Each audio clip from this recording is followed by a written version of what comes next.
I'm Kat Iniba, and thank you so much for tuning into Halo Halo, the show that spotlights our very own talent. And talent is joining us today. Meet Isabella Tang, singer-songwriter who has been singing and writing music for as long as she can remember. She released her debut album this past June, If I Could Tell You, and she's going to be performing 2 songs right here on the show. Meet Isabella Tang. Welcome, Isabella. Hi, so great to be here. Thank you so much for being here. Now, I hear that you wrote your first poem when you were just 8 years old, right? Yeah, I did. I was in science and we were learning about pollination. So I wrote a song about the birds and bees. Oh, wow. But very literally, there were trees and monkeys. It was a very literal scientific interpretation. So is that what inspired you to start writing music?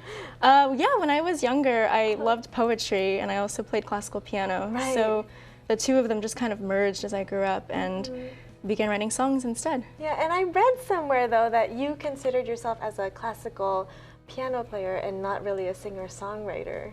In the beginning, Yeah. I studied at the Colburn School of Performing Arts in downtown Los Angeles, and so it was very classically focused at the beginning. And as I grew up, I learned about Britney Spears and NSYNC, and I realized there was this whole other pop world out there. Right? Yeah. You're like, wait a minute, I want to tap into that a little bit, right? Yeah. Your music, or you have been compared to Colby Calais and Ingrid Michaelson.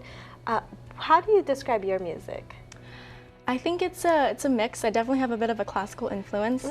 I love strings, orchestral sounds. The piano is my favorite. Yeah. But you know, as I've grown up and listened to more other types of music, I've tried to incorporate that as well. So there's a variety. There's electro influences. There's trumpets blaring around. So it's a mix. Yeah, it's a little bit of everything. Mostly right? pop, though, I would say. Yeah. Your debut EP, I hear, is a mix of everything, right? You have a little bit of classical, a little bit of electro pop. Yep. Was there a theme that you were going for when you were doing your EP? That's a good question.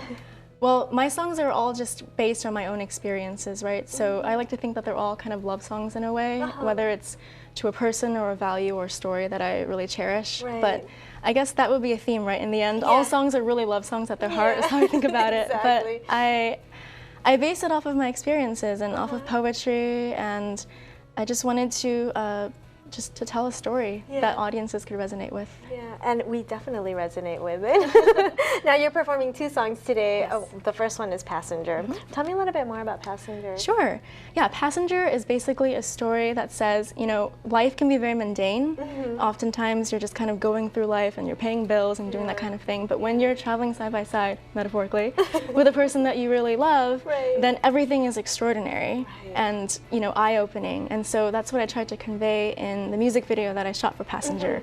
So we're traveling through like outer space, and there's galaxies and floating art galleries and just kind of crazy stuff that doesn't actually exist in real life. But it's kind of to convey the whole sense of life is a wondrous journey when you have people that you love by your side. Wherever we go, I'll be your passenger. Be my passenger, I'll be your challenger. Wherever we go, let's be time travelers, space unravelers. I'll be your passenger. That's beautiful. What about the second song, We Can Sleep on the Plane? Sure. Well, I think many people can be familiar with the concept of long-distance relationships, as well as instant messaging. I actually get a lot of influence for my songs from instant message conversations, because I'm a very visual person. So if you say something to me, I might not remember it, but if it's in print, it's drilled into my brain. And so the idea for We Can Sleep on the Plane is around the idea of a long-distance relationship and how a lot of the communication takes place through the screen, through your laptop screen, through your mobile screen, and it's just the idea that, well, you know, it feels like you're right there, and I know we can get through it, and, you know, that whole thing. Yeah. Now, we're going to take a quick break so that we can set up and have you perform after the break. But for more info and to grab a copy of your EP, where can we go? Yeah, the EP is available on iTunes, on Amazon, on all of the online digital stores, on Spotify. And for more information, you can visit my website, which is isabellatang.com. Thank you so much for joining us today, Isabella. A pleasure having you here. Thank you. Again, for more information on Isabella Tang, make sure to check out her website at isabellatang.com. Don't go anywhere because she performs 2 songs after the break.